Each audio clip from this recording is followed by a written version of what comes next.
Okay. So last time upon we have started with the bolted connection, out of which we have completed analysis, isn't it? And design of bolted connection. Now here we have to go with another types of problems, that is determine bolt value of 16 mm diameter bolt of 4.6 grade to connect two angles. अब तक हमने we have connected single angle, है ना? We have connected single angle or plate or butt joint or lap joint, but here it is two angles are to be connected with 90 by 60 by 6 size of that angle, connected back to back on opposite sides of gusset plate of 8 mm thickness. So this is one of the problem from your board examination. So what is the next part? Also determine the number of bolts required for the joint. आपको number of joints, number of bolts भी find out करना है.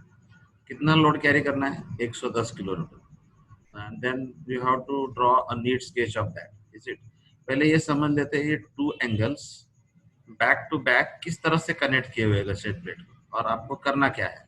ठीक है. सो पहले देख लेते हैं किस तरह से उसको कनेक्ट किया हुआ है.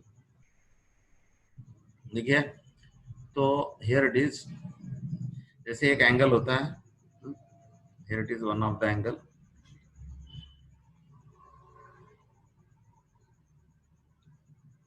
यहाँ पे बीच में गसेट प्लेट होती है.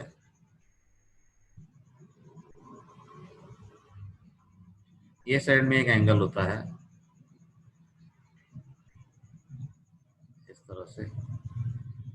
ये साइड व्यू में दिखा रहा हूँ मैं 3 डायमेंशनल आपको. ये गसेट प्लेट है बीच वाली, ठीक है, नीचे वाली गसेट प्लेट. ये एंगल है इस तरह से. ये एंगल की थिकनेस दिखाई देगी आपको. तो ये एंगल ये साइड का, ये बीच में है plate, here it is the plate. ये बीच में गसेट प्लेट है और एक साइड में इधर का एंगल, ये वाला एंगल, दूसरे साइड में ये दूसरा एंगल, और यहाँ पे जो है बोल्ट्स कनेक्ट किए हुए. तो ये बोल्ट कहाँ से पास होगा? It will pass through this angle, then this plate and then this one another angle. So it will pass like this, इस तरह से. तो यहाँ पे पास होने वाला ये जो बोल्ट है, देखिए इस तरह से बोल्ट है. अगर इस डायरेक्शन से इसको देखा जाए, ठीक है, सेक्शन में ये 3 डायमेंशनल निकाला मैंने. ये प्लेट है बीच में, एक साइड में एक एंगल, दूसरी साइड में एक एंगल, और इसको कनेक्ट किया हुआ है.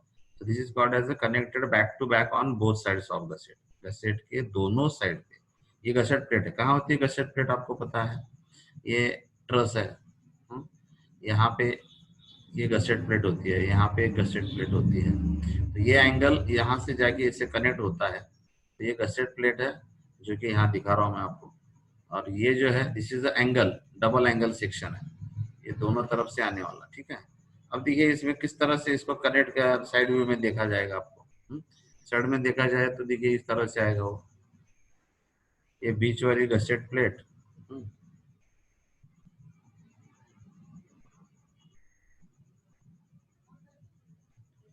देन एक साइड का एंगल, इधर का एंगल,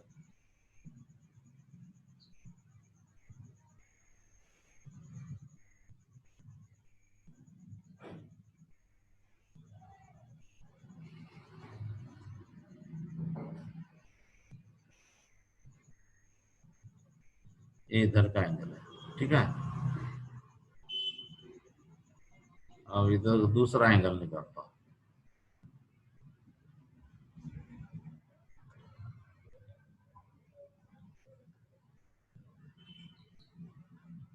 ओके. ये एंगल ये इस तरह से दोनों तरफ कनेक्ट किया हुआ.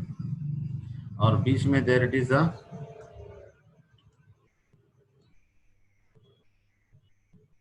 ये देखिए यहाँ पे इस तरह से बोल्ट होगा. So this will bolt pass through first angle, then gusset plate, then second angle. तो ये जो बोल्ट पास होगा तो it will be in double shear. देखिए यहाँ पे एक फेल होना चाहिए, ये दूसरा यहाँ पे फेल होना चाहिए. So here it is N N is equal to 2. और what about the direction of forces? देखिए ये दो एंगल में का फोर्स इस डायरेक्शन में रहेगा और एक गसेट प्लेट उसे अपोज करेगी, यानी इस डायरेक्शन में गसेट प्लेट का थिकनेस है और इस डायरेक्शन में दो एंगल का थिकनेस है। तो जैसे मैंने बताया था पहले भी कि थिकनेस जो आपको बेरिंग स्ट्रेंथ में लेना होता है, the sum of thicknesses in single direction, इस डायरेक्शन के जो थिकनेसेस है उनकी एडिशन एंड इस डायरेक्शन के जो थिकनेस है उसका दोनों में से जो मिनिमम लेना है। तो प्रॉब्लम में क्या बता रहा था, प्रॉब्लम में देख लीजिए, बता रहा था कि 16 mm डायमीटर के बोल्ट है, एंगल का थिकनेस देखिए 6 mm है, यानी दो एंगल 6 mm थिकनेस के एक साइड में खींचे जा रहे हैं और गसेट प्लेट का थिकनेस है 8 mm। ठीक है, तो इस डायरेक्शन में खींचे जाने वाला 6 mm का एंगल, ये दूसरा 6 mm का एंगल, तो इस डायरेक्शन में टोटल हुआ 12 mm और इस डायरेक्शन में खींची जाने वाली गसेट प्लेट का थिकनेस है 8 mm। तो 12 और 8 में से मिनिमम हुआ 8 mm। ओके, तो thickness to be taken for our bearing strength is 8 mm। अब आगे चलता हूँ, ये देखिए N N is equal to हुआ, अब ये N N is equal to 2 हुआ, एंगल का थिकनेस के बारे में कंप्लीट हुआ। अब करना क्या है, सिंपल एज इट, पहला क्या करता है, number of bolt find out करना। नंबर ऑफ बोल्ट करने के लिए क्या चाहिए, बोल्ट वैल्यू, बोल्ट वैल्यू के लिए क्या चाहिए, एक चाहिए VDSB है ना, और दूसरा चाहिए VDPB, ये दो चीजें चाहिए। तो VDSB फाइंड आउट करेंगे, VDPB देखेंगे, फिर दोनों में से जो मिनिमम आएगा that is called as a bolt value. Then bolt value मिलने के बाद नंबर ऑफ बोल्ट कैसे निकालते हो, factored load divided by bolt value करके number of bolts find out किए जाते हैं। ठीक है, तो उसी तरह से सॉल्व करने के लिए पहले देख लेते प्रॉब्लम जो अभी अभी मैंने दिखाया आपको।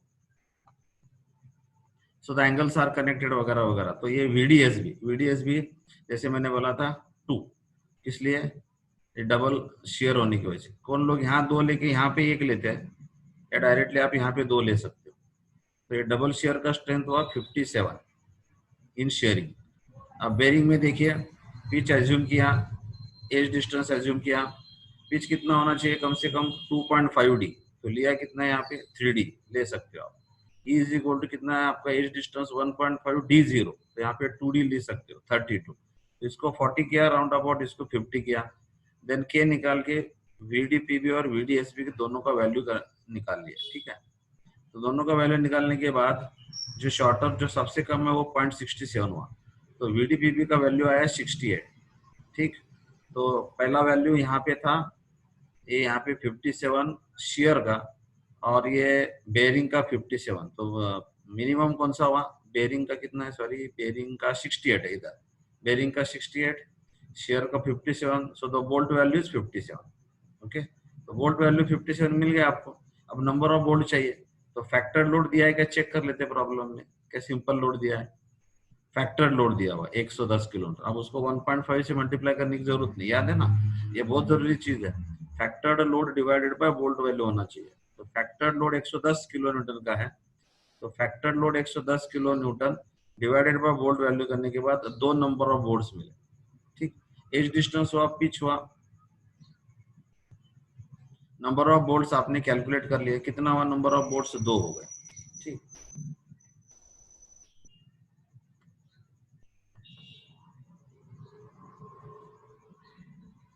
एक सेकंड, ये वाला प्रॉब्लम, हाँ देखिए, ठीक है, तो एक बार इसे सॉल्व करके दिखा देता हूँ किस तरह से किया।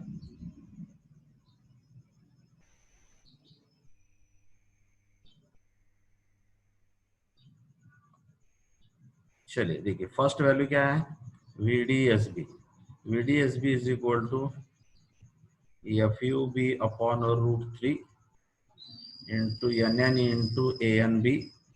ओके, इसमें आपको FUB का value as usual 400, √3 double shear होने की वजह से 2, ANB डायमीटर ऑफ बोल्ट क्या दिया हुआ है, डायमीटर ऑफ बोल्ट कितना दिया देख लीजिए, 16 mm का एरिया कितना होता है, 157 है ना, सो ANB 157 into 1 upon gamma MB है यहाँ पे, तो 1 डिवाइडेड बाय 1.25 इज इट, तो ये वैल्यू कितना हो रहा था, 57 समथिंग आ रहा। Then secondly we have calculated VDPB, VDPB का formula 2.5 kb D into T into FU upon gamma M1। तो केबी के वैल्यू के लिए चार वैल्यूज है। एक केबी इज इक्वल टू, जैसे आपको पता है, एज अपॉन 3D0। दूसरा value KB is equal to pitch upon 3D0 minus 0.25। Third value KB is equal to FUB upon FU and fourth value is always 1। ये चारों में से जो अभी कैलकुलेट करने के बाद देखा, it comes to be 0.64 something. तो ये 0.64 का वैल्यू यहाँ पे डाल दीजिए। डायमीटर 16 और टी जैसे मैंने अभी बताया, एक डायरेक्शन में 6 + 6 12 है और गसेट प्लेट का थिकनेस 8 है। तो this is the minimum one, तो यहाँ पे 8 mm डालना है। तो ये वैल्यू बराबर आपका कुछ तो 68 समथिंग आया था, समथिंग आ रहा था। So this is equal to your bolt value हुआ। ठीक है, तो बोल्ट वैल्यू मिलने के बाद आपने यहाँ पे जब एज्यूम किया पिच कितना लिया था 2.5D, ये मिनिमम है, इससे ज्यादा ले सकते हो।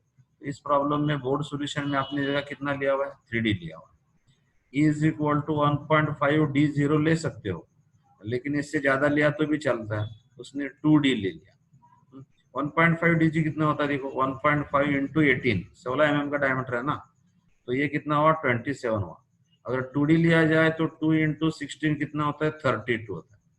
तो this is always greater than this one, तो चलता है ज्यादा लेने के बाद।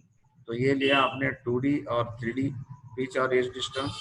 सो then we calculated number of bolts. कैसे निकाले number of bolts, factored load है ना, डिवाइडेड बाय बोल्ट वैल्यू, इस तरह से। अब factored load divided by bolt value करने के बाद आपको मिला नंबर ऑफ बोल्ट्स 1.89 समथिंग। तो 1.89 का नियर अबाउट कितना कर दिया आपने, 2 कर दिया, चलेगा, कोई प्रॉब्लम नहीं है। So we have taken as 2। तो ये फॉर एग्जांपल, जैसे मैंने आपको बताया कि एक प्लेट भी कनेक्ट कर सकते हो, दो प्लेट कनेक्ट कर सकते हो, single angle, double angle. So all these are problems from your board papers. जैसे मैंने अभी बताया, तो पहले एक प्लेट का प्रॉब्लम सॉल्व किया हमने, जो एनालिसिस था, बाद में डिजाइन किया, लैब ज्वाइंट किया, बट ज्वाइंट किया, अभी एंगल का भी बता दिया। ठीक है, तो टोटल अगर समराइज किया जाए तो अब तक हमने देखा क्या है, देख लीजिए।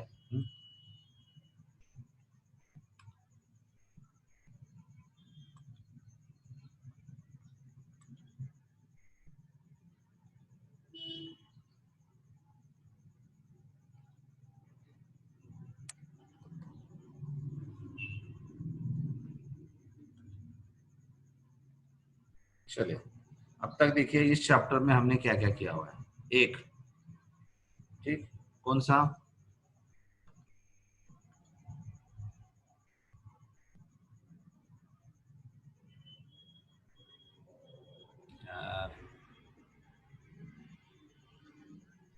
आगे रिबन ये इधर, ठीक है।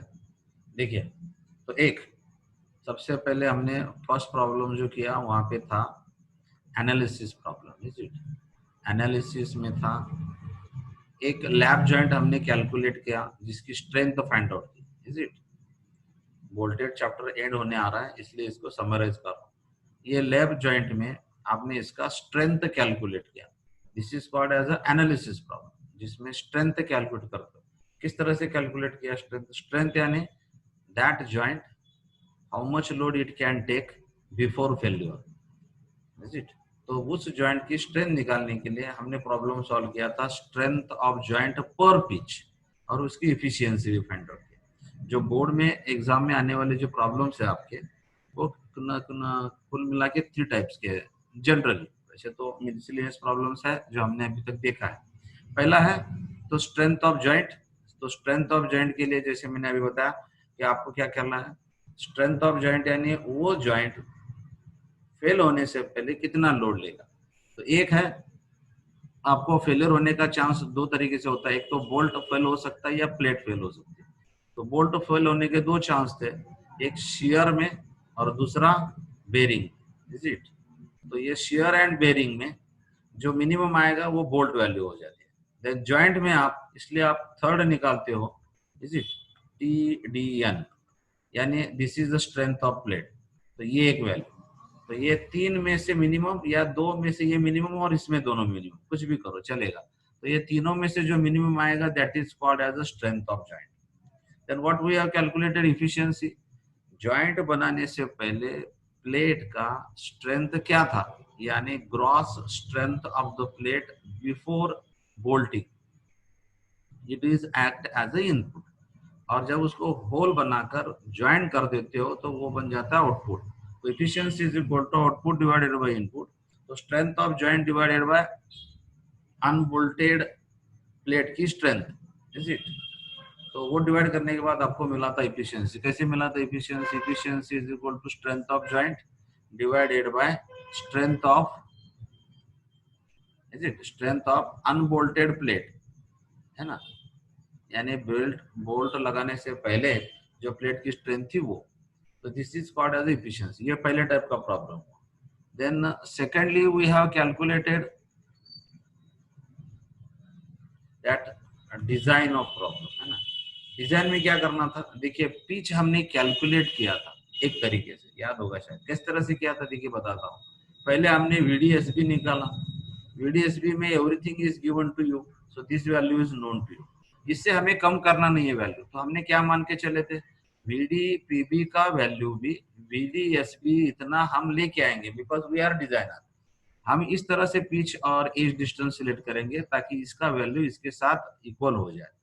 तो ये दोनों इक्वल होने के बाद इसका वैल्यू आपको क्या मिला था, बोल्ट वैल्यू मिला था। तो थर्ड स्टेप में आपने किया था number of bolts.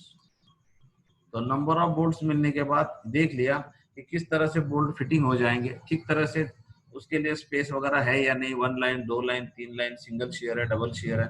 Accordingly we have managed about the number of bolts to be arranged in the joint. Okay, तो ये होने के बाद हमने आप बोला पिच कितना लेना है, तो जो फोर्थ स्ट्रेंथ थी TDN that should be also equal to VDSB कर लिया हमने। तो ये तीनों में से 1 2 3 तीनों अगर इक्वल रहे तो बोल्ट वैल्यू वही रहेगी, इसलिए हमने इसको भी इक्वेट किया। इसमें से पिच का वैल्यू मिला था, लेकिन चेक किया कि भैया पिच का जो वैल्यू आपने कैलकुलेट किया और IS कोड जो बोल रहा है pitch is equal to 2.5D, इससे कम ना हो जाए। तो आपने जो कैलकुलेट किया हुआ वैल्यू है ये इससे कम नहीं होना चाहिए।